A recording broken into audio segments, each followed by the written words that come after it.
Good morning. Wow, I'm tired. I did not sleep well last night. Um, I kept tossing and turning, but and I moved to the couch at like 4:30, 4 o'clock, and it's now 6:47. Um, so yeah, I'm tired, but I just made a coffee, and it's story time. So many of you who know me, know that I am transgender. Um, and today is a milestone because it is May 17th, and May 17th is, for one, International Day Against Transphobia, Homophobia, and Bi-phobia. Today is also the day where 4 years ago I had my top surgery. Wow, I can't believe it's been 4 years already. It's story time. Um, basically, um, I literally remember it like it was yesterday still, and yeah, I'm gonna relive it with all you guys because this is an experience that literally changed my life for the better. Okay, I'm back. I took a bath and I took my meds and I made a coffee and I'm actually awake now. So let's get to this story time. So even though it's 4 years ago, I literally remember it like it was yesterday. I did not sleep for the entire 24 hours prior to having surgery because I was so excited but so scared.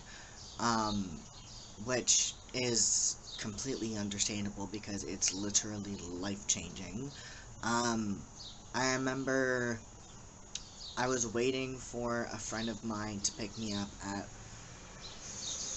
4:45 in the morning because I had to be at the hospital for 5:30. Everybody kept telling me that it was going to be a lot worse than it was for me personally. I didn't have any complications during surgery, thankfully. And I didn't have, like, everybody says that you're not really supposed to lift your arms and all that stuff, which I did, and it didn't really do anything, but I also didn't have draining tubes, um, so it wasn't that bad for me, thankfully. But I remember I couldn't sleep for the whole 24 hours because I remember I was so scared of being put under and waking up, um, and then I was also so scared, but I was also so excited that when I woke up, they'd finally be gone. Because I remember having dreams prior to having surgery that I would have dreams that they'd be gone and I'd wake up and they'd still be there, and I would just be so depressed, and it would trigger my dysphoria, and I wouldn't be able to get out of bed for that entire day, sometimes a couple days. Also, thankfully, because I live in Ontario and I have an Ontario health card, it was covered by OHIP, so I didn't have to pay anything for it. Um, I just had to show up, which in my mind is just mind blowing because people pay literally thousands of dollars to have this procedure done. But I remember waking up, I remember going to surgery and they gave me Ativan because I was starting to get anxious to the point where, like, I almost kind of froze, and not like temperature wise, but like physically froze. Um, and I couldn't really do anything or communicate, so they gave me Ativan to relax me. And I remember saying, like, I can't believe that when I wake up, they're gonna be gone. And it was a 4-hour surgery because for top surgery for reconstructing of a man's chest, it is a lot more invasive of a procedure, and there's a lot more dangers to it. And I remember going to sleep and then waking up what seemed like 10 minutes later and being surrounded by two of my favorite people and literally looking down and just crying and being in, like, I thought I was dreaming, and I was wrapped up, and I just remember saying, they're finally gone, and then I went back to sleep. So it was insane. When it was like time to go home, because it was day surgery, that my friend filled my prescription for my pain medication, and she was the one to watch me for that night so that nothing bad happened or anything, like no complications or anything arised. And I remember being in the car, and she asked me if she was getting anything else for me, and I'm like, cookies. I just want cookies. So I wake up, and I get home, and I rip off my shirt, and I go outside, and I act as if nothing happened, because obviously I'm still under medication, which I shouldn't have done. But, I remember sleeping most of that day away. I was probably in surgery, like, I left my place at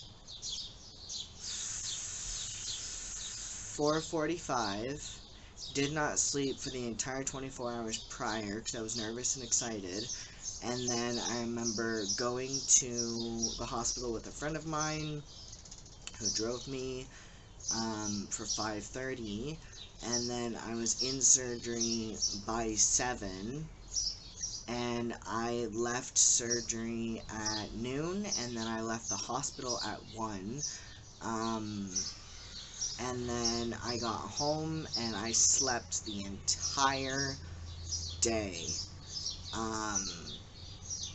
and then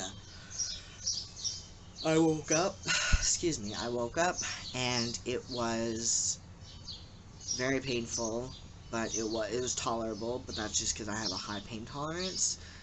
But it was the most incredible experience, most terrifying experience, but most incredible experience of my life, and I'm so thankful that I've had the people in my life to share it with me, and to be allies and support systems,